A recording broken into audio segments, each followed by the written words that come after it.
Welcome, Star Trek fans. Today we're charting a course through one of the most fascinating missteps in Star Trek history, the introduction to the Ferengi in Star Trek The Next Generation Season 1. Hyped as the franchise's next iconic villains, the Ferengi didn't quite land as intended. But fear not, because their story didn't end there.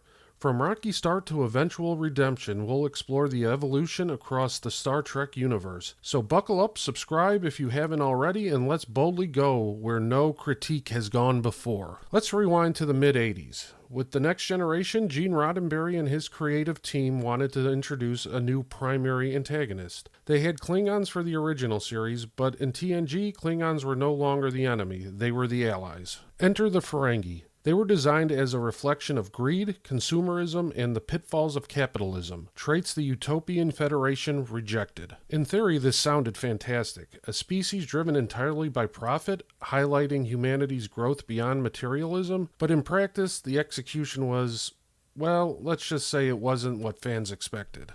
The Ferengi made their grand debut in The Last Outpost, where the Enterprise encountered them while investigating a mysterious power drain caused by the ancient Takan outpost. The episode starts strong, building suspense as the Ferengi are described as ruthless and cunning adversaries. But when we finally see them, it's not exactly what anyone imagined.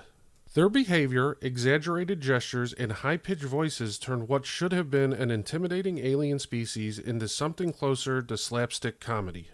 Luckily, the Ferengi got a second chance to make an impression in the battle. This time we meet Damon Bach, a Ferengi captain seeking revenge against Picard for past encounters involving the USS Stargazer. This episode gives us a taste of what the Ferengi could become. Bach's scheme to use Picard's guilt and manipulate his mind is much more compelling than the antics in The Last Outpost. Plus, the Ferengi obsession with profit starts to feel more nuanced here. While it wasn't perfect, the battle hinted at a more cerebral and devious side of the Ferengi, setting the stage for future development. So why didn't the Ferengi work as the main villain in Season 1? Let's break it down. 1. Over-the-top behavior. Their exaggerated, almost animalistic movements were more comical than threatening. It's hard to take someone seriously when they're hopping around like they're in a video game glitch.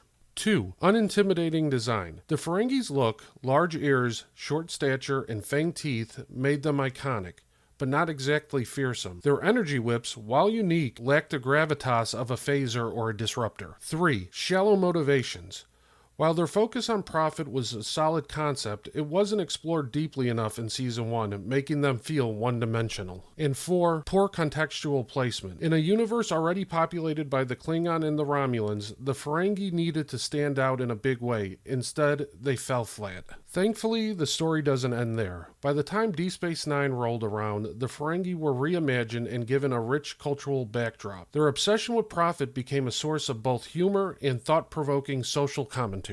Characters like Quark, Rom, and Nog added depth and humanity to the Ferengi. They weren't just comic relief. They explored themes of family, morality, and ambition. Nog's journey, in particular, is a standout example of how far the Ferengi evolved from their cartoonish beginning. The Ferengi of TNG Season 1 were far from perfect, but their introduction planted the seeds of something truly memorable. They remind us that even in the franchise as beloved as Star Trek, it's okay to stumble, because sometimes those stumbles lead to greatness. So what's your take on the Ferengi's rocky start?